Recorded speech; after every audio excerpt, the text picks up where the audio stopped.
बिस्मिल्लाहिर्रहमानिर्रहीम। तो आज का हमारा टॉपिक एक्स्ट्रा सेलुलर मैट्रिक्स, जो कि टिश्यू बायोकेमिस्ट्री का मेन टॉपिक है, ठीक है। और उसके बाद बोन बायोकेमिस्ट्री। हमने स्पेशलाइज्ड टिश्यूज पढ़ने, स्पेशलाइज्ड मॉडिफाइड टिश्यूज पढ़ने, तो उसमें बोन प्रायोरिटी भी होती है, then teeth, then animals, then cartilaginous, और ये हैं स्पेशलाइज्ड आपके टिश्यूज, ठीक है।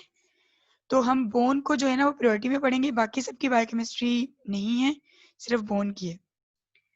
चलिए बेटा स्टार्ट करते हैं। एक्स्ट्रा सेलुलर मैट्रिक्स मैं आपको पहले बता चुकी हूँ, कोलेजन का एक गुच्छा बना हुआ होता है। कोलेजन जगह जगह से आ रहा होता है, जुड़ रहा होता है, अपने अंदर कुछ स्पेस काउंट कर रहा होता है। उन स्पेसेस के अंदर आकर ऑर्गेनिक और इनऑर्गेनिक सेल्स लगते हैं। ऑर्गेनिक और इनऑर्गेनिक सेल्स उसमें जब लगते हैं, मिनरलाइजेशन होती है, तो उसके बाद हमें मिलती है एक रिजिड स्ट्रक्चर, और वो रिजिड स्ट्रक्चर हमारे पास कहलाता है बोन। अगर उसमें कम मिनरलाइजेशन है तो वो बनेगी क्या, कार्टिलेज।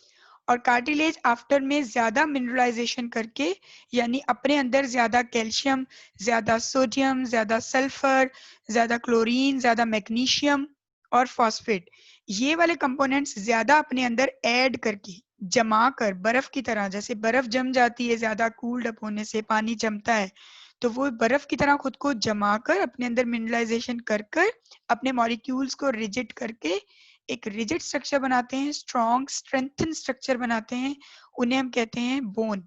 और वो बोन हमारी वेट बेरिंग में एक्ट करता है। एक्स्ट्रा सेलुलर मैट्रिक्स में जितनी अच्छी मिनरलाइजेशन होगी उतनी स्ट्रॉन्ग बोन बनेगी, और अगर मिनरलाइजेशन नहीं होती और सिर्फ शेप आती है, यानी जेली लाइक मेम्ब्रेन बनती है और सिर्फ शेप बनती है, तो वो होते हैं हमारे लूज टिश्यूज। और वो लूज टिश्यूज कहाँ पाए जाते हैं, लूज टिश्यूज एक ऐसा बेस बनाते हैं जिसके अंदर हमारे ऑर्गन एम्बेडेड हैं, ठीक है। एब्डोमेन के अंदर एक्स्ट्रा सेलुलर मैट्रिक्स एक ऐसा जाल बनाता है, उस जाल के अंदर, उस पेरिटोनियल कैविटी के अंदर हमारे सारे ऑर्गन्स लटक रहे हैं, रखे हुए हैं सेफली। जैसे कभी आपने डिनर सेट वाला बॉक्स खोला है, उसे खोलकर देखें, उसके अंदर उन्होंने फॉर्मिक शीट लगाई होती है। पहले ऐसा होता था कि वो रफ कागज, न्यूज़पेपर्स, इस तरह की चीजें भरकर, ताकि जितने भी उसके अंदर वो बर्तन हैं वो आपस में टकराए नहीं, शॉक एब्जॉर्बर हो जाएं, गिरे तो टूटे नहीं, और एक दूसरे से अलग रहें थोड़ा, ठीक है। इसी तरह extra cellular matrix collagen, elastin और ऑर्गेनिक इनऑर्गेनिक सब्सटेंस, इन सबको मिला के एक ऐसा बेस बनाता है, एक बेजल बनाता है, जिसके अंदर सारे ऑर्गन्स रखे हुए होते हैं। वो ऑर्गन्स के लिए शॉक एब्जॉर्बर भी है, सपोर्टिव भी है, स्ट्रेंथनिंग भी करता है ऑर्गन्स की, और ऑर्गन्स के वर्क को इनहेंस भी करता है, ठीक। ये कुछ चीजें हैं जो connective tissues extra cellular matrix में पाई जाती हैं। सबसे पहले एपिथेलियम होगी, layer, then basal lamina. Basal lamina एक ऐसा स्ट्रॉन्ग मतलब लेयर समझ लें जो स्किन के नीचे पाई जाती है, जो स्किन के सेल्स को, एपिथेलियम स्किल्स के सेल्स, सॉरी स्किन के सेल्स होते हैं ना एपिथेलियम, या किसी भी ऑर्गन की बाहर की जो लेयर होती है उसे एपिथेलियम कहते हैं। उस लेयर के बाद बेजल लेमिना, उसके बाद हमारा एक्स्ट्रा सेलुलर मैट्रिक्स स्टार्ट हो जाता है, जिसमें ये पिंक वाले आपको जो मिल रहे हैं ये हैं बेटा कोलेजन फाइबर्स। ये कोलेजन फाइबर्स, ये ग्रीन वाले रेटिकुलर इलास्टर, ये सारी की सारी चीजें मिलके एक क्या बना रही हैं, रफ स्ट्रक्चर बना रही हैं। और इस रफ स्ट्रक्चर में जाने के बाद इसके अंदर सेल एक्ट करते हैं, जैसे मैक्रोफेज। अगर इसमें मैक्रोफेज होंगे तो बेटा हम क्या कर रहे हैं, मैक्रोफेज अगर हैं तो, अगर मैक्रोफेज हैं तो इसका मतलब है कि ये हमारी फर्स्ट लाइन डिफेंस है, यानी मैक्रोफेज हमें हमारे बैक्टीरियाज को, वायरसेस को, जर्म्स को अंदर आने से रोक रहा है। वो चाहे ऑर्गन का अंदर हो या हमारी बॉडी, चाहे ये स्किन की एपिथेलियम हो या ऑर्गन के लेयर के एपिथेलियम। लंग्स के ऊपर कौन सी लेयर होती है, प्लूरल, उसे प्लूरल मेम्ब्रेन कहते हैं ना। और जो हार्ट के ऊपर मेम्ब्रेन होती है उसे क्या कहते हैं, जल्दी से बताते जाएं, फिर बताएं। जो मसल के ऊपर मेम्ब्रेन होती है उसे क्या कहते हैं, तो हमें कौन बताएगा। मायो मायो एपिथेलियल लेयर। मायोपिथेलियल, मायोकार्डियम नहीं, यस मैम, मायोकार्डियम। अच्छा, और जो मसल के ऊपर होती है बेटा वो? मैम जो मसल के ऊपर होती है वही कह रहे हैं, myoepithelial layer I think. Muscle के ऊपर होती है बेटा, वो सार्कोलीमा नहीं होती? मैम वही सर्कुलिंग होगी ना। वो सार्कोलीमा होती है।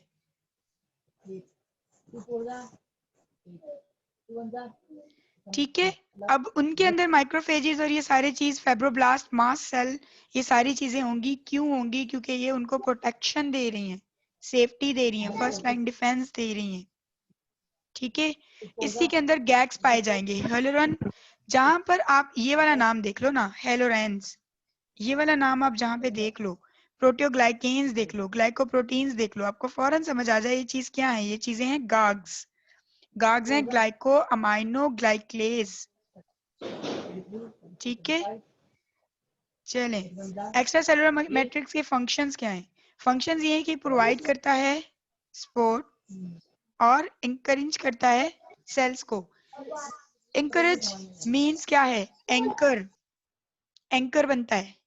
एंकर समझ रहे हैं आपके? किसी भी जैसे शिप होती है, उससे अगर किनारे पे बांधना होता है तो वो शिप को रस्सा बांधकर किनारे पे एक एंकर लगाते हैं, एक डंडा लगाते हैं जो बहुत डीप तक एम्बेडेड होता है जमीन के अंदर, उस पे बांध देते हैं। फिर हम कह सकते हैं शिप को एंकर लग गया है, शिप अब कहीं नहीं जाएगी। तो इसी तरह सेल्स को सपोर्ट देता है और एंकर देता है, रुकने की जगह देता है, रुकने की वजह देता है। ठीक है। regulates and determines cell dynamic behaviors. Extracellular matrix, polarity of cells, कौन सी लेयर में कौन से सेल्स चाहिए। ऐसा तो नहीं होता माइक्रोफेजेस आपको स्किन के ऊपर मिले, फाइब्रोब्लास्ट आपको जाके फेशिया के अंदर अटैच हो जाएं। फेशिया में तो फाइब्रोब्लास्ट का काम ही नहीं, डेड हो जाएंगे वो। तो पोलैरिटी ऑफ सेल, जहां पे सेल की जो लेयर चाहिए वो डिसाइड करता है एक्स्ट्रा सेलुलर मैट्रिक्स। वो एक लेयर से सेल को छोड़ के दूसरी लेयर में जाने नहीं देता। सेल डिफरेंशिएशन करता है। सेल डिफरेंशिएशन बेटा जो अभी हमने पढ़ा, ऊपर वाली एपिथेलियम, नीचे वाली बेजल लेमिना, बेजल लेमिना के बाद माइक्रोफेजेस, माइक्रोफेजेस के बाद फाइब्रोब्लास्ट, ये है सेल डिफरेंशिएशन। यानी जो जगह जिसके लिए बनी है वहीं जाएगा, एक्स्ट्रा सेलुलर मैट्रिक्स उसको नहीं हिलने देगा। एडिशंस प्रोवाइड करता है, माइग्रेशंस प्रोवाइड करता है, और इसके साथ ये प्रोवाइड करता है mechanical support for tissues and organ architecture. मैंने आपको पहले भी बताया, टिश्यू और ऑर्गन को एम्बेडेड करने के लिए ये फैट एक ऐसी चीजें बनाता है जिसमें ऑर्गन और टिश्यूज फिक्स हो जाते हैं। ग्रोथ होने के लिए उनको उनको जगह देता है, ग्रो करने की, बड़े होने की। कभी राइट वेंट्रिकुलर हाइपरट्रॉफी का नाम सुना है? प्लूरल इफ्यूजन का नाम सुना है? हेपेटाइटिस का नाम सुना है? ये वो चीजें हैं बेटा जिसमें साइज इंक्रीज होता है। राइट वेंट्रिकुलर हाइपरट्रॉफी यानी कि हार्ट के राइट वेंट्रिकुलर का साइज बढ़ गया, बीमारी से भी बढ़ सकता है, एक्सरसाइज से भी बढ़ सकता है। प्लूरल इफ्यूजन, लंग्स में पानी भर गया, उसमें क्या होगा? लंग्स ज्यादा साइज लेगा, ज्यादा साइज उसे चाहिए होगा, ज्यादा स्पेस चाहिए होगी। हेपेटाइटिस, हमारा लीवर सूज गया, लीवर के सूजने से भी लीवर को ज्यादा जगह चाहिए होगी, तो ये उसको जगह कौन देता है?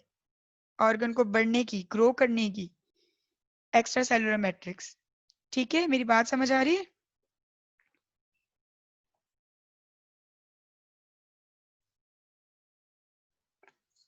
आशीष कुमार साहब, आपको मेरी बात समझ आ रही?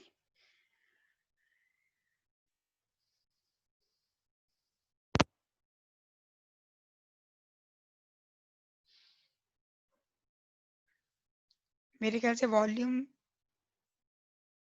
बेटा कोई भी बोल दो।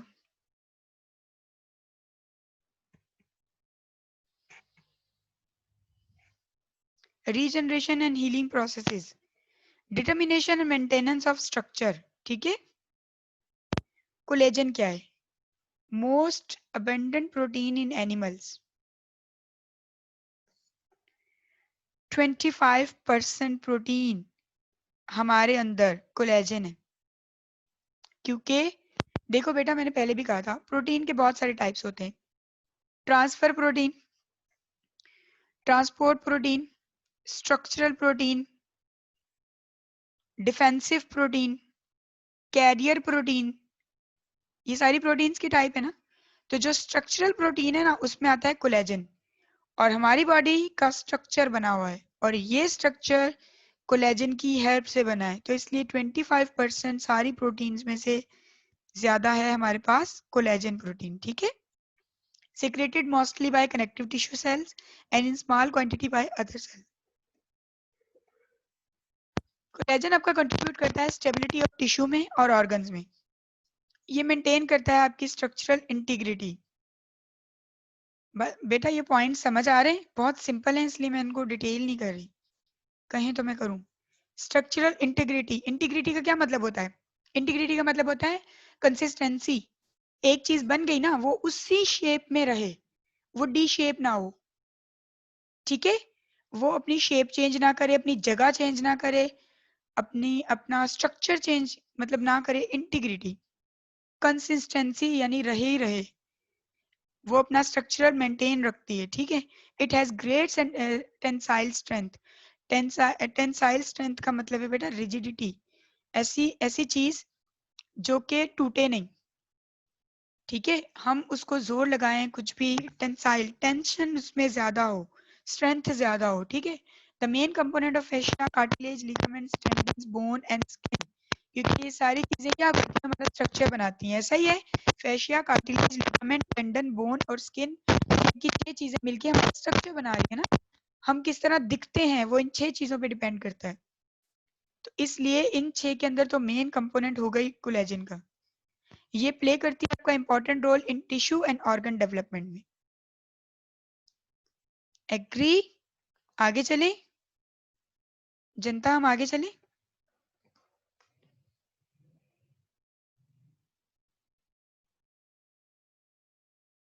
Yes ma'am.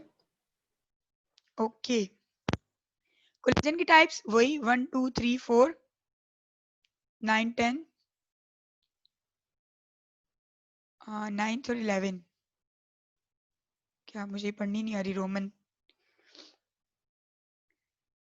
12 और उसके बाद 4 और 7, ये भी लिखा हुआ है बेटा। ये टाइप्स हैं, मॉलिक्यूलर फार्मूले इनके ये हैं। Polymerized form fibril fibril fibril fibril, fibril type 1, fibril type 2, lateral association with type 2 fibril, lateral association with type 1 fibril.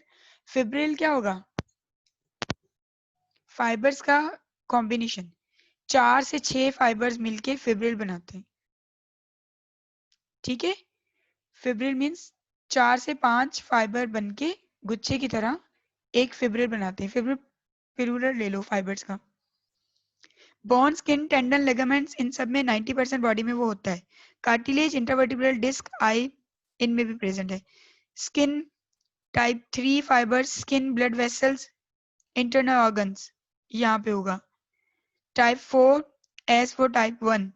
Type 1 क्या था? Bone, skin, tendon, ligament. तो टाइप 5 भी आपको बोन, स्किन, टेंडन, लिगामेंट में मिलेगा। कार्टिलेज में, tendon, ligaments में, bezel lamina में, बीनीथ सर्टिफाइड स्किन, स्क्वाइमस। स्क्वाइमस क्या है बेटा? What is स्क्वाइमस? ये जो लास्ट में वर्ड लिखा हुआ है स्क्वाइमस है, ये MOS है। मैम एपिथेलियम की टाइप है ना? या एपिथेलियम की, ये एपिथेलियम सेल्स का नाम है स्क्वाइमस। चलिए जी, इलास्टिन। इलास्टिन क्या होता है? Elastin is a major protein component of tissue that require elasticity. मैंने उस दिन भी जब पढ़ाया था आपको कोलेजन, इलास्टिन्स और रेटिकुलर्स, तो मैंने आपसे कहा था कि कोलेजन मिलेगा आपको बोन कार्टिलेज में, इलास्टिन आपको मिलेगा ब्लड वेसल्स में, ठीक है। ऐसी चीजें जहाँ पे इलास्टिसिटी चाहिए हो बेटा, वो है आपका ब्लैडर भी हो सकता है, क्योंकि ब्लैडर जब फिल होता है उसके बाद वो कॉन्ट्रैक्ट करता है, कॉन्ट्रैक्ट करके यूरिन पास होता है, सही है। यूट्रस, यूट्रस भी बड़ा होता है, बेबी को कंटेन करता है, और जब वो कॉन्ट्रैक्ट होता है तो फिर उसमें से बेबी रिपेल आउट होता है। लंग्स भी इसी तरह है, लंग्स फूल जाते हैं, बड़े हो जाते हैं, और जब वो रिकॉइल करते हैं यानी वो वापस आते हैं, कॉन्ट्रैक्ट करते हैं, इलास्टिसिटी उनकी वापस आती है, तो हमारी ब्रीथ आउट हो जाता है, ठीक है। तो वो चीजें जिसमें इलास्टिसिटी चाहिए वो इलास्टिन प्रोटीन प्रेजेंट होगी, ठीक है। composed of soluble tropoelastin protein containing primarily glycine and valine and modified alanine and proline residues। ये बताया गया है कि इलास्टिन प्रोटीन जो है वो किससे बनी है? ट्रोपोइलास्टिन से। Mahira is very late. Mahira आ रही है, फिर इनको आप मैसेज करके कहेंगे महिरा को कि मुझे अटेंडेंस कोड सेंड करें, ठीक है। It is composed of soluble tropoelastin protein containing primarily glycine and valine और modified alanine and proline। अगर आपसे कोई पूछे इलास्टिन किससे बनी है, इलास्टिन का स्ट्रक्चर कैसे बना है इलास्टिन प्रोटीन का, तो प्रोटीन अमाइनो एसिड से बनती है ना। तो इसमें कौन से अमाइनो एसिड्स अबेंडेंट हैं? वो है ग्लाइसिन और वेलाइन। इसके बाद है एलेनाइन और प्रोलीन। तो इलास्टिन एक ऐसी प्रोटीन है जिसके अंदर मेजर अमाइनो एसिड्स हैं ग्लाइसिन, वेलाइन, एलेनाइन, प्रोलीन। 4 नाम याद रहेंगे?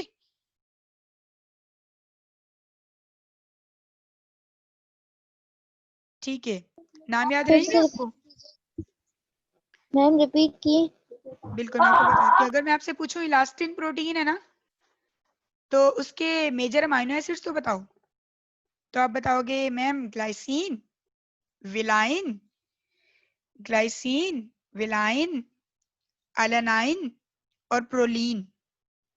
ये चारों पक्का याद कर लें। लेक्चर की लास्ट में मैं किसी का भी नाम लेकर पूछ सकती हूँ। ग्लाइसिन, विलाइन, एलेनाइन, प्रोलीन, ये 4 ऐसे अमाइनो एसिड्स हैं जो कि आपकी जो है इलास्टिन प्रोटीन बनाते हैं। ट्रोपोइलास्टिन्स कहते हैं इनको। ट्रोपो बेटा मेजर, मेन चीज। ट्रोपो इज अ बेसिक, मतलब ऐसा कह लें कि अगर ट्रोपो ऐसे बेसिक स्ट्रक्चर जिनके अलावा इलास्टिन नहीं बनेगी। वैसे तो इसमें 750 अमाइनो एसिड्स हैं और ये it's a very long protein. It's really very long protein. 750 amino acids. अपने पहले भी हमने अमाइनो एसिड्स पढ़े, 750 अमाइनो एसिड्स का कोई कॉम्बिनेशन हमने नहीं पढ़ा। तो it's really a long protein. 750 amino acids का हाईली क्रॉस लिंक्ड होते हैं आपस के अंदर और इनसॉल्युबल कॉम्प्लेक्स होता है ये। इनसॉल्युबल कॉम्प्लेक्स यानी ये वाटर सॉल्युबल्स नहीं है, ये ब्रेक विदाउट हीट नहीं होंगे। जो इनसॉल्युबल होते हैं उनको हम हीट यूज करते हैं ना सोल्युबल करने के लिए, और जो सोल्युबल होते हैं वो तो वाटर के अंदर जाते ही ब्रेक हो जाते हैं। ऐसा ही है ना, ये इनसॉल्युबल है, इसके लिए हमें हीट यूज करनी पड़ेगी इसे ब्रेक करने के लिए। समझ आ गए पॉइंट? सविता आप काफी लेट आए हो।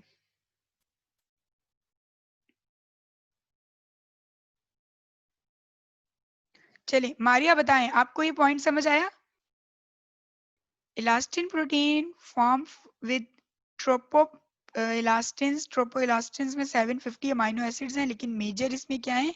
Glycine, valine, alanine, proline.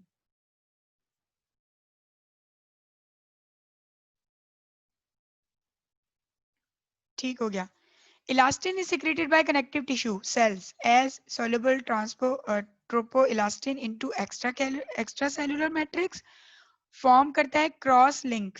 Extra cellular matrix के अंदर जो कनेक्टिव टिश्यू के सेल्स है ना, वो इलास्टिन बना रहे होते हैं, सीक्रेट कर रहे होते हैं, और ये आपस में क्रॉस लिंक हो जाते हैं। मतलब ऐसे समझ लें, एक लेयर और दूसरी लेयर आपस में क्रॉस किया, लिंक किया और स्ट्रॉन्ग बाउंड बन गए, नॉट बन गए इनके बीच में। और इसमें एंजाइम कौन सा इनका यूज होता है? Lysyl oxidase. Lysyl oxidase form करता है extensive network of elastin fibres and sheets. ठीक है, मतलब इलास्टिन फाइबर्स आपस में जुड़ जुड़कर इलास्टिन शीट बनाते हैं, which is more stronger, more strengthened. Elastin fibers associate with microfibrils made up of glycoprotein including fibrillin। Elastin protein microfibrils के साथ मिलकर बनती है, ग्लाइकोप्रोटीन्स बनाती है, ग्लाइकोप्रोटीन्स जिसे हम फिब्रिलिन कहते हैं। इलास्टिन फाइबर्स माइक्रोफिब्रिल्स के साथ जब मिलता है तो एक स्पेशलाइज्ड प्रोटीन बनती है, ग्लाइको प्रोटीन एक स्पेशलाइज्ड प्रोटीन बनती है जिसे फिब्रिलिन। ठीक है, चलिए कोलेजन और इलास्टिन इनका डिफरेंस पहले पढ़ चुके हैं। जल्दी से पढ़ते हैं ताकि हमारा टाइम भी वेस्ट ना हो और आप लोग आज छुट्टी एंजॉय कर सको। Collagen many different genetic types, elastin one genetic types. Collagen के जेनेटिक टाइप्स बहुत ज्यादा है, 42 जीनोम प्रेजेंट होते हैं हमारे पास कोलेजन के। आपको पता है हमारे जीन्स के अंदर जो कोडिंग होती है उसमें 42 कोड्स प्रेजेंट होते हैं कोलेजन डिफरेंट टाइप्स की बनाने के लिए। तो ये मैनी डिफरेंट जेनेटिक टाइप्स हैं इसकी, 42 जीन्स कोड प्रेजेंट होते हैं इनमें। और जो इलास्टिन है उसके बस एक ही जेनेटिक कोड होता है। जहां देखोगे इलास्टिक एक ही तरह का बना हुआ होगा क्योंकि एक ही कोड है इसका, लेकिन कोलेजन के 42 कोड्स हैं। इस वजह से कोलेजन बहुत डिफरेंट टाइप्स के बनते हैं। ये पॉइंट लिखा हुआ नहीं है लेकिन इंपॉर्टेंट बहुत है, याद रखिएगा। 42 टाइप्स के जेनेटिक कोड्स होते हैं कोलेजन बनाने के लिए। ये ट्रिपल हेलिक्स स्ट्रक्चर है और उसमें कोई भी हेलिक्स स्ट्रक्चर्स नहीं है, क्रॉस लिंक्ड है वो। ये ग्लाइको XY रिपीटिंग स्ट्रक्चर है और वो ग्लाइको XY रिपीटिंग स्ट्रक्चर नहीं है। ग्लाइको XY आप समझ रहे हो, X लिंकेज और Y लिंकेज हो रही है, X स्ट्रैंड और Y स्ट्रैंड, मतलब डिफरेंट टाइप की स्ट्रैंड बार बार रिपीट होती है और बाउंड होती है। लेकिन यहाँ पे आपको पता है ना एक ही जेनेटिक कोड है, एक ही टाइप की बननी है इलास्टिन, इसलिए यहाँ पे रिपीटिशन का कोई कॉन्सेप्ट ही नहीं। यहाँ पे हाइड्रोक्सिलाइसेन कार्बोहाइड्रेट कंटेनिंग प्रेजेंट होते हैं, यहाँ पे ना कार्बोहाइड्रेट होगा ना हाइड्रोक्सिलाइंस होंगी। इंट्रामोलिक्यूलर एल्डो एल लिखा हुआ है लेकिन एल्डिहाइड पढ़े हैं इसको। इंट्रामोलिक्यूलर एल्डिहाइड क्रॉस लिंक्स होती हैं। ऊपर देखिए बेटा कार्बोहाइड्रेट, और कार्बोहाइड्रेट का जो है वो मोनोमर क्या है, कार्बोहाइड्रेट का मोनोमर कौन बताएगा, मधु बताएगी। मधु बेटा बताएं कार्बोहाइड्रेट का मोनोमर क्या है। ग्लूकोज। Glucose, exactly. और ग्लूकोज के दो ग्रुप्स है ना, उसमें अल्डिहाइड भी एक ग्रुप है ग्लूकोज का, ऐसे ही है।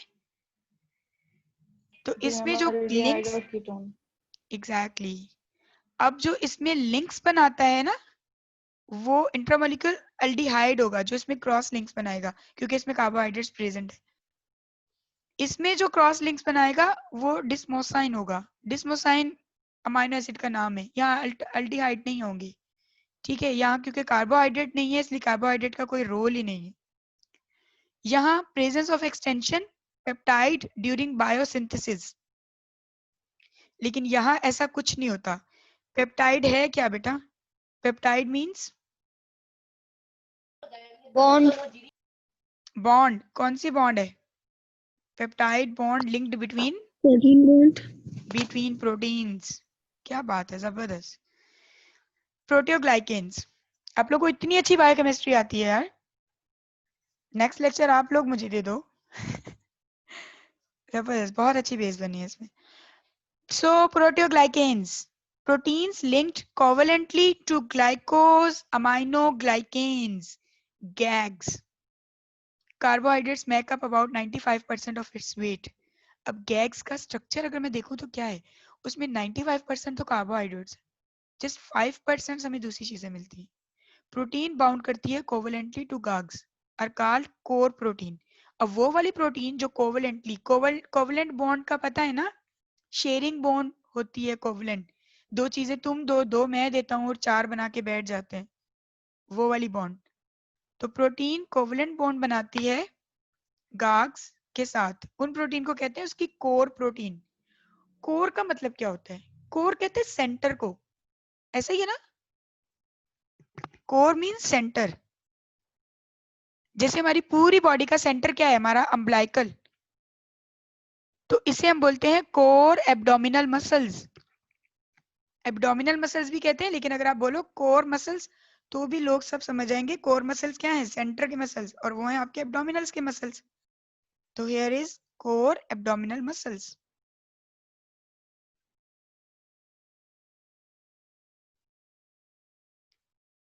ठीक है, core abdominal muscles. Core means centre, Proteins bound covalently to GAGs are called core proteins. Many have been classified. They vary in tissue of origin, function, core protein types. Proteoglycan को हम classified करना चाहें तो हमारे पास 3 ही basis बनती हैं इसकी। एक के ओरिजिन कहाँ से हुई है, ये गाग्स कहाँ से आए हैं, गाग्स की ओरिजिन से क्लासिफाइड करेंगे, गाग्स के फंक्शन से क्लासिफाइड करेंगे। हम यहीं पे इसके फंक्शन पढ़ेंगे नेक्स्ट स्लाइड में। और कोर प्रोटीन यानी इसकी सेंटर प्रोटीन, कौन सी प्रोटीन उसको मिलके बाउंड कर रही है। ऊपर हमने ये तो देखा कि सारे गाग्स को मिलाने के लिए प्रोटीन उनके साथ कोवलेंट लिंक करती है, लेकिन कौन सी प्रोटीन, तो ये उसकी क्लासिफिकेशन में आ जाएगी। ठीक है, for example it's include syndecans, betaglycan, serglycan. ठीक है, ये प्रोटीन्स हैं जो कि इनको कोर बाउंडिंग करती हैं, यानी सेंटर में बाउंडिंग करती हैं, इनको जोड़ के रखती हैं प्रोटियोग्लाइकोन्स को। अब आप मुझे जल्दी से बताएं प्रोटियोग्लाइकेन का स्ट्रक्चर कैसा है। प्रोटियोग्लाइकेन का स्ट्रक्चर किससे बना है, कंपोज्ड ऑफ, और ये कौन बताएगा, let me select, Jyotika Kumari. Jyotika Kumari, जी ma'am. Proteoglycan structures made up of ma'am carbohydrates कितने परसेंट, 95%। और 5% फिर हमारे पास आएंगे minerals, sulphate groups, Yes, sulphur ma'am. Oxides, SO4। ठीक हो गया, चलें ठीक है। अब ऐसी जी। कोई चीज जो कि इन सारे गाग्स को आपस में जोड़ के रखती है सेंटर में। Ma'am core protein. Core proteins, exactly. Core proteins किस तरह बाउंड करती है उनके साथ, कोवेलेंट बॉन्ड के थ्रू। कोवेलेंट बॉन्ड के Covalently. थ्रू। क्या बात है, जबरदस्त। ऐसे जागते हुए बच्चे चाहिए मुझे। Glycosaminoglycans, unbranched polysaccharide chain composed of repeating disaccharides unit. इतने सारे टर्म्स आ गए हैं इसमें, लेकिन हम चलें इसको करते हैं। अनब्रांच्ड यानी कि सिंपल, अनब्रांच्ड सिंपल प्रोटीन होगी ना। पॉलीसेकेराइड चेन, ये सारी किसकी बात कर रहे हैं,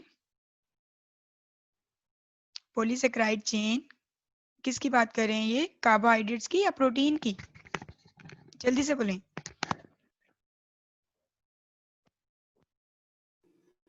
polysaccharide chains, carbohydrate, carbohydrate.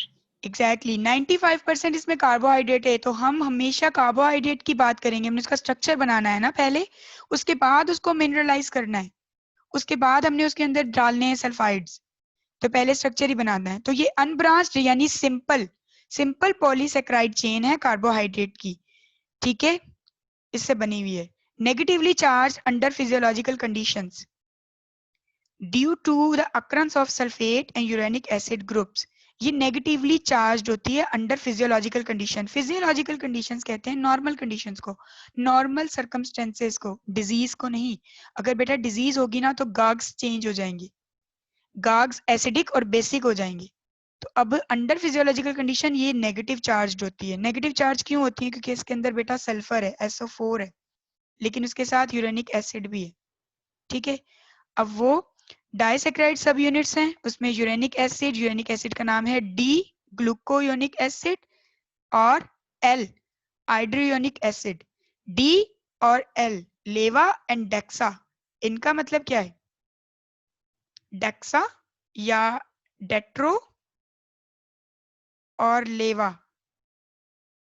D और एल क्यों लगाते हैं हम किसी के साथ, जब हम रिंग बनाते हैं, कभी देखा है 6 रिंग हम ग्लूकोज की बनाते हैं, 1 2 3 4 6 कार्बन के साथ ग्लूकोज की रिंग, इसमें डी और एल साइड होती है, डेक्स्ट्रो और लेवा।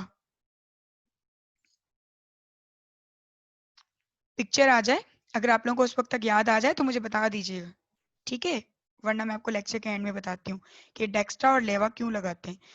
खैर ये तो था यूरेनिक एसिड। यूरेनिक एसिड में इन दो एसिड्स की उन्होंने स्ट्रक्चर्स बता दिए हैं।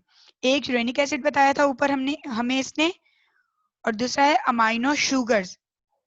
अब अमाइनो शुगर क्यों होगी, देखो हमने 95% उसमें लगा दिया है कार्बोहाइड्रेट, लेकिन उसको जोड़ने के लिए उसके अंदर कोर प्रोटीन भी तो डालनी है। तो वो जो कोर प्रोटीन है वो है अमाइनो शुगर। अमाइनो शुगर है N acetyl glucosamine, N acetyl galactosamine. ठीक है, ग्लूकोज, ग्लैक्टोज, फ्रक्टोज सेम चीज ना, carbohydrates. N acetyl glucosamine, N acetyl galactosamine. अब यहां आप लोगों को और क्लियर हो जाएगा कि अमाइनो शुगर 2 और uronic acid are the most common building blocks. ये पिक्चर है बेटा, अगर इसमें आप लोगों को समझ आ जाए ना डेक्स्ट्रो और लेवा का, तो मुझे बताइएगा। Amino sugars and uronic acid are the most common building blocks of GAGs, glycosaminoglycans, GAG GAGs. अब हमने इसमें 2 चीजें डिफाइन अच्छे से करनी है, एक अमाइनो शुगर्स और एक यूरेनिक एसिड्स। अब number 1 amino sugars. Amino sugars क्या है? minus OH at C2 is replaced by the amino group. This amine group is most often acetylated and sometimes sulfated. अब मेरी बात सुनो, ये है रिंग, इस रिंग में है कार्बन नंबर 1 2 3 4 5 6। कार्बन नंबर 2 के ऊपर माइनस OH का ग्रुप, ये वाला, ठीक है, माइनस OH का ग्रुप। अब कार्बन नंबर 2 के ऊपर माइनस OH का ग्रुप अमाइनो शुगर बनाने के लिए रिप्लेस करेगा किसके साथ? अमाइनो ग्रुप के साथ, और वो अमाइनो ग्रुप ज्यादातर एसिलेटेड होगा। एसिलेटेड, एक्सेलरेटेड, यानी जरा सी हीट मिली और वो ग्रुप छोड़ के आगे चला गया, यानी नेगेटिव चार्ज अमाइनो शुगर थोड़ी सी हीट के ऊपर न्यूट्रल हो जाएगा, ठीक है, इसीलिए एसिलेटेड ग्रुप है। यूरेनिक एसिड, अमाइनो शुगर हमने ऊपर पढ़ लिया, और दूसरा हम पढ़े यूरेनिक एसिड। यूरेनिक एसिड है कार्बन नंबर 6 पे, कार्बन नंबर 6 के ऊपर hexose is oxidised to the carboxylic group HOH, COO-OH, ये होता है ना कार्बोक्सिलिक ग्रुप। हमने जब अमाइनो एसिड का स्ट्रक्चर पढ़ा था बेटा, हमने कहा था अमाइनो एसिड न्यूट्रल है, उसके एक साइड पे अमाइनो ग्रुप है, एक साइड पे कार्बोक्सिलिक ग्रुप है। अमाइनो ग्रुप पे हमने लगाया था NH3 और कार्बोक्सिलिक ग्रुप पे हमने लगाया था COOH। ऐसा ही है, आप लोगों को ये बात याद है? अत्रुबा बताएं, अत्रुबा हमारे साथ Yes, नहीं ma'am. है, ठीक है। महक कुमारी, महक आपको ये बात याद है कि अमाइनो एसिड का जब हमने स्ट्रक्चर बनाया था तो हमने 2 ग्रुप्स लगाए थे?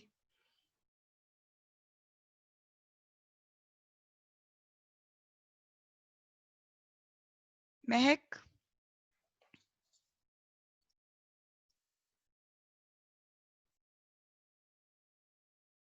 महक तो सो रही हैं। महिरा आप बताएं। मैम अल्डिहाइड और कीटोन लगाया था। अमाइनो एसिड का ग्रुप बोल रही हूँ बेटा। अल्डिहाइड कीटोन किसके मोनोमर्स हैं? कार्बोहाइड्रेट के। मैं अमाइनो एसिड का स्ट्रक्चर बोल रही हूँ, प्रोटीन का। ये मैम याद है। मैम याद है NH3 and COOH लगाया था। एग्जैक्टली, एक साइड पे अमाइनो ग्रुप, एक साइड पे कार्बोक्सिलिक ग्रुप। और फिर हमने कहा था कि हम जब इसको क्लासिफाइड करते हैं तो अमाइनो एसिड को एसिडिक बनाने के लिए हम क्या लगा रहे होते हैं उसमें? और ज्यादा अमाइनो ग्रुप लगा रहे होते हैं। और उसी अमाइनो एसिड को बेसिक बनाने के लिए हम और ज्यादा कार्बोक्साइल ग्रुप लगा रहे होते हैं। याद आ गया? मैम ये तो उल्टा हो गया, कैसे? एसिडिक में हम ज्यादा कार्बोक्सिलिक लगाएंगे ना, COOH माइनस है। हाँ तो हाँ ये हाँ हाँ, एसिडिक होगा। बिल्कुल। तो उसे मोर एसिडिक करने के लिए कार्बोक्सिलिक ग्रुप और मोर बेसिक करने के लिए अमाइन ग्रुप NH3 अमोनिया। ठीक हो गया? चलें, आप लोग ना उसकी सिम्टम्स याद किया करो। उसके ऊपर जो सिंबल लगी हुई होती है NH3 प्लस है और COOH माइनस है। Minus, more minus is acidic और plus, more plus is basic. ठीक हो गया? चलें, टाइप्स ऑफ गैग्स। ये 7 किस्म के गैग्स हैं जो हमारी बॉडी में पाए जाते हैं, ठीक है। इनके आपको नाम याद कर लें तो बेस्ट है, क्योंकि हम डॉक्टर हैं ना, हमें हर एक चीज याद होनी चाहिए। So here is in 7 types of GAGs present in extra cellular matrix: hyaluronan, chondroitin sulfate, dermatan sulfate, heparin, heparin sulfate, keratin sulfate 1, keratin sulfate 2। ठीक है, ये सारी छोटी बहनों के नाम रखकर याद कर सकते हैं आप। टाइप्स ऑफ गैग्स, 7 किस्म के गैग्स होते हैं, ये आपने याद करना है। ठीक है, फंक्शंस क्या है प्रोटीओग्लाइकेन्स के, यानी कि गैग्स के फंक्शंस क्या है? सबसे पहले ऑर्गेनाइज करते हैं वाटर मॉलिक्यूल्स को, रेजिस्टेंस टू कंप्रेशन। अब वाटर मॉलिक्यूल को ऑर्गेनाइज करेंगे तो 3-4 काम तो वैसे ही हो जाएंगे। ठीक है, पहला काम ये हो जाएगा रेजिस्टेंस टू कंप्रेशन, उसके अंदर इतना पानी भरा हुआ होगा और वो इतना स्ट्रॉन्ग होगा, वो इतना जेल लाइक होगा स्ट्रक्चर कि उसके अंदर अब हमने ऑर्गन रख देना है। जब हमने ऑर्गन रखा ना, तो ऑर्गन फूल रहा है या स्ट्रक्चर में बड़ा हो रहा है, हाइपरट्रॉफी हो रही है, ऑर्गन का वेट ज्यादा हो रहा है। जैसे कि लंग्स में प्लूरल एफ्यूजन हो गई, पानी भर गया, लंग्स का वेट ज्यादा हो गया, तो क्या होगा, वहां से डायफ्राम नीचे दब जाएगा। ऐसा नहीं है, मतलब जिस तरफ हमारे फेफड़ों में पानी हो गया, क्या उस तरफ का डायफ्राम नीचे चला जाएगा और नीचे जाके वो हमारे लीवर को भी नीचे ले जाएगा और किडनी को तो बहुत ही नीचे ले जाएगा। इस तरह तो नहीं होता कि ऊपर से कंप्रेशन आई तो वो बिल्कुल सारे ऑर्गन्स जो हैं वो उसका वेट लेते लेते बेस की तरफ चले जाएं। ऐसा नहीं होता, सब एम्बेडेड होते हैं, जुड़े हुए होते हैं, कंप्रेशन फोर्स को रेजिस्ट करते हैं। तो इसलिए जब लंग्स में पानी भरता है तो हमारा डायफ्राम टेढ़ा नहीं होता, डायफ्राम में खड्डा नहीं पड़ता, वो नीचे नहीं जाता। ठीक है, तो ये रेजिस्टेंस करता है कंप्रेशन को, रिटर्न करता है टू ओरिजिनल शेप, यानी बेटा हम कह सकते हैं इलास्टिन की तरह रिपेल करवाता है। ये रिपेल करता है नेगेटिव मॉलिक्यूल्स को। अब ऑब्वियसली ये वाटर से बना हुआ है। ठीक है, सेल मेम्ब्रेन का भी तो यही काम है, हाइड्रोफिलिक भी हाइड्रोफोबिक भी है, बायोलिपिड लेयर है, वाटर को रिपेल कर रही होती है, ये वाटर से बना हुआ है, नेगेटिव चार्ज को रिपेल करता है। ऑक्युपाई करेगा space between cells and collagen, occupy space between cells and collagen. पहले भी मैंने बताया गैग्स का काम क्या है, पहले एक्स्ट्रा सेलुलर मैट्रिक्स कोलेजन से बन जाए पूरा, उसके अंदर मिनरलाइजेशन होने लगी है तो गैग्स का काम आएगा, गैग्स का काम आएगा उसको फिल करना। तो ये ऐसी स्पेसेस भर लेता है जो सेल और कोलेजन के दरमियान हो, हाई विस्कोसिटी इसकी। Lubricant fluid in the joint, उसमें भी गैग्स पाए जाते हैं। साइनोवियल फ्लूइड सुना है, उसमें भी गैग्स होते हैं। Specific binding to other micromolecules, micromolecules other कौन से होंगे एक्स्ट्रा सेलुलर मैट्रिक्स में, जल्दी से बताएं, मैंने आपको बताए हुए सेल्स के नाम बता दें बेटा।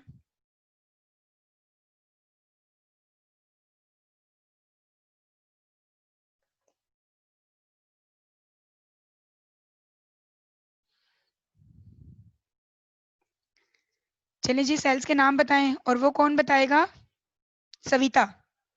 सविता एक्स्ट्रा सेलुलर मैट्रिक्स के मैंने 9 सेल पढ़ाए थे कल आपको, उन सेल्स के नाम बता दें।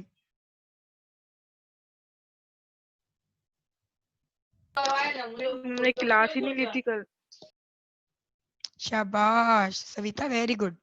एक क्लास मिस होने से पता है ना पिछली 3 क्लासेस का होमवर्क गया। चलिए मैंने आपको रिकॉर्डिंग भी नहीं हुई थी उस क्लास की, तो आई एम रियली सॉरी। चलिए इस क्लास में कौन थे, पवन थे, पवन बताएं जल्दी से। 9 सेल्स में से 2-3 के ही नाम बता दें। Ma'am fibroblast. फिब्रोब्लास्ट, ठीक है। Mast cell, fat cell, macrophage, eosinophil, yes ma'am. और ma'am basophils. Lymphocyte, basal cells, बिल्कुल।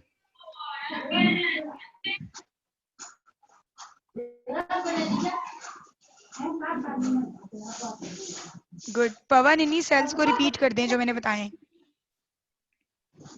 एजिनोफिल और मास्ट सेल, मैक्रोफेज। जबरदस्त, अब आप इसको भूलेंगे नहीं, ठीक है ना। लिंक करता ठीक है है। कोलेजन फाइबर्स के साथ नेटवर्क बनाने के लिए, सेल की माइग्रेशन और एडिशन होती है। पैसेजवे बिटवीन सेल्स, कह सकते हैं सेल्स के दरमियान इनकी माइग्रेशन और एडिशन हो सकती है, ये घूम फिर रहे होते हैं। एंकरिंग दे रहे होते हैं किसके, मैट्रिक के फाइबर्स को, ठीक है ना, बांधने का काम करते हैं। बोन, बायोकेमिस्ट्री ऑफ बोन, जल्दी से हम ये पढ़ते हैं। Bone is made up of the matrix and the cells. Matrix. Bone matrix is made up of organic and inorganic matter. Organic matter makes up about 20 to 40% और inorganic matter 60%. ठीक है, bone matrix जो है वो organic और inorganic matter से बना हुआ होता है। उसमें ऑर्गेनिक होते हैं 20 to 40% और इनऑर्गेनिक होते हैं 60%। इसके अंदर वाटर का इंटेक होता है 10%। ये इसके मैट्रिक्स की बात थी। अब इसके सेलुलर पार्ट पे आ जाते हैं।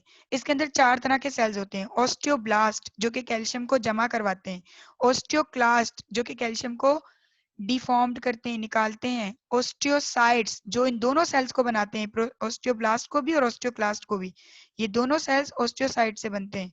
और ऑस्टियोप्रोजिनेटर, प्रोजिनेटर फोर फादर्स जिनसे इनकी नस्ल चलती हुई आ रही है। इनएक्टिव सेल्स जो कि देखते हैं ऑस्टियोब्लास्ट ऑस्टियोक्लास्ट कम हो गए, ठीक है, उठो, उठकर ऑस्टियोसाइट बनाओ, और ऑस्टियोसाइट आगे जाके ऑस्टियोब्लास्ट और ऑस्टियोक्लास्ट को बनाते हैं। समझ आइए, ये होता है सिस्टम। ऑर्गेनिक, वही मैंने कहा 20 to 40% ऑर्गेनिक होगा और उसमें क्या होगा, collagen type 1, 90 to 95% collagen type 5, osteonectin, osteocalcin, proteoglycans, biglycan या डिकोरिन, ये ऑर्गेनिक में होगा। ऑर्गेनिक कितने परसेंट था बेटा, 20 to 40%, ठीक है, ये रहा। और इनऑर्गेनिक कितना है हमारे पास,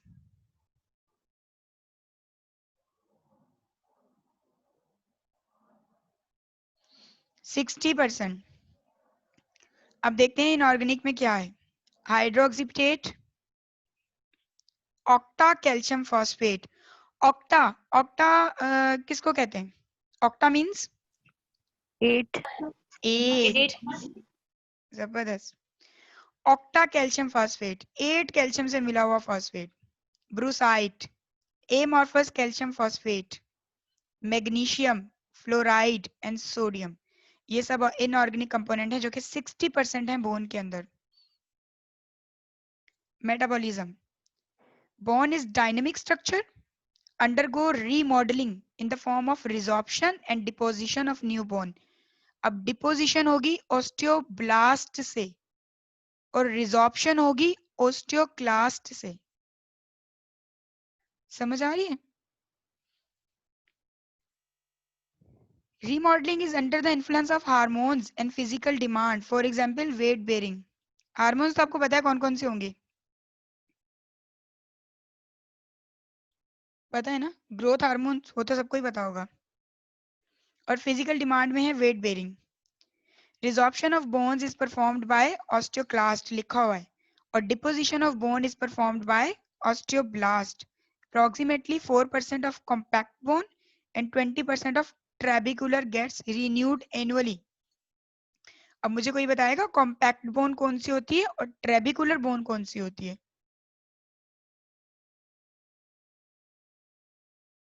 आशीष, ट्रेबिकुलर बोन कौन सी होती है?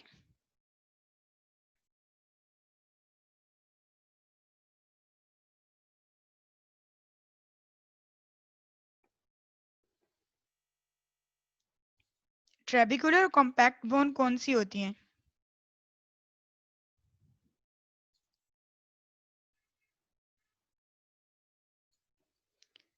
अब ये कौन बताएगा? प्रियंका बताएंगी। Yes ma'am. प्रियंका बताइए, ट्रेबिकुलर बोन कौन सी होती है, कॉम्पैक्ट बोन कौन सी होती है? मैम कॉम्पैक्ट बोन जिनका स्ट्रक्चर हार्ड हो, डेंस लाइक। और ट्रेबिकुलर?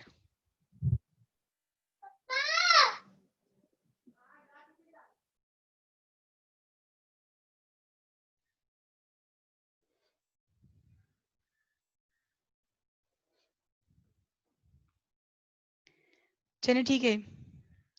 अच्छा स्टूडेंट, आपको इसकी रिकॉर्डिंग मिल जाएगी।